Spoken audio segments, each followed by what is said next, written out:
Again, this video focuses just on the NITA points with optimization. So to show the hand drawing of the trajectories to facilitate automatic parameter optimization. So I will focus on Changyu Huang's data again here, and I'm going to open up the NITA points with opt control file as well as the Huang user configs.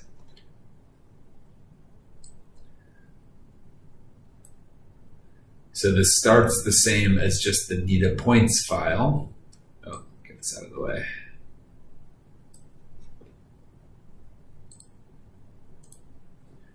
So I'll just control enter my way through here.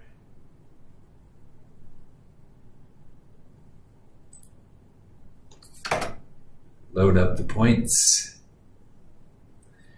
And then we get down here to 1.3.1, and this is where the hand drawing is going to happen. And so you are able, if you want to subset the number of which points you want to draw by specifying a list of object IDs. But Changyu just has like 16 points, so I'm gonna not change this default setting for no subsetting right now. So I'm going to control enter here, and this is going to bring up the hand drawing screen here. And so it is important in advance of this to have figured out what your most likely useful date range and DOY range are, and have entered those into your user config file. So I've done that already, and now I'm just going to start clicking around.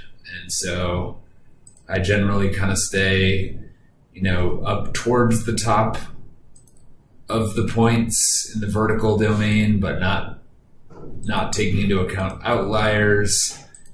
And I just click as I see fit. And this is definitely more of an art than a science. I hit enter when I'm done. Something like this, I might do click at the top, and then click for a bit of a decline. Hit enter. I'm gonna stay up towards the top again here, but then I see an obvious disturbance that I'll follow. Recovery, another little disturbance, recovery. Starts with a decline, recovery, something like this. Since I don't know what's going on in this area, I mostly just ignore that, but that might be something real. Also keep in mind that I've focused on low season DOY, so early season DOY, so this could just be phenology that we're seeing here. It could just be growth. So I'm mostly going to skip over that. This is where domain knowledge is important. This one's pretty easy, looks like a pretty straight line, followed by disturbance and a little bit of recovery, and so on. So I'm going to pause this for now and draw the rest of these. So at this point, I've drawn the 12 or 13 points, and they've saved off as X draw and Y draw. And now I can load them up if I've drawn them previously, or just look at them. So I'm going to control enter in here, and this is going to pop open and show you what you actually drew. So this will give you a sense if you think what you did was good, or if you need to do some redos. So you can just kind of close through these. Like, I'm happy enough with these, I think, for the moment. But if I wasn't, we have a section that you can do. You can enter in a single object ID. So if I want to redo just the first one, enter in that first object ID. Can redraw it. Hopefully it matches the first time I did it.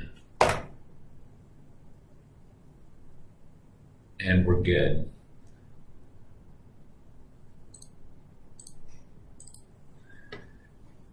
So we're happy with those drawings, so we'll move on to the set input parameter range here.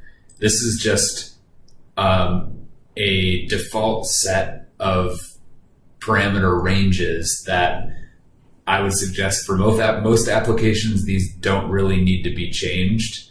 They encompass the range of standard values for each of these, and the more that you add, the longer the optimization is going to take. So I'd start by not really changing anything, just hitting Control Enter, and basically you're generating your big old cube of parameters that you're going to test against each other.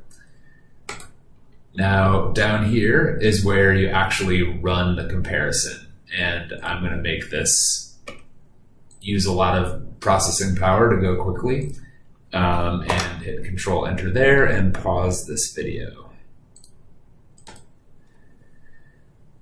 The optimization has completed running. It did take probably half an hour or so or more. It can take a while because there's a lot of parameter sets to run through, so keep that in mind. You might want to run it overnight.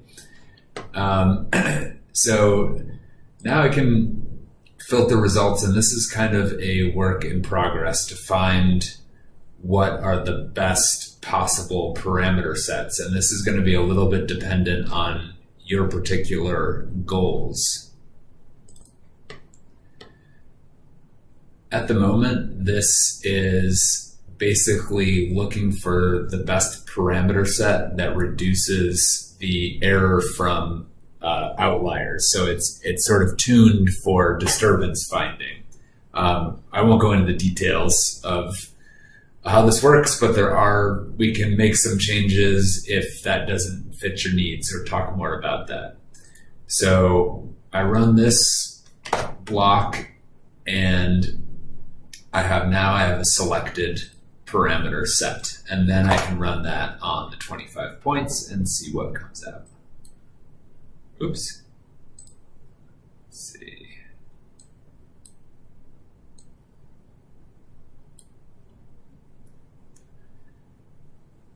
So you see something that looks fairly similar to what I did by hand previously, or what I did in the last video, actually. It has a few more points in there because there's not as much penalty for putting in extra points, which isn't usually a problem. And so this looks like it did a pretty good job so far as I can tell. So once we've given that a shot,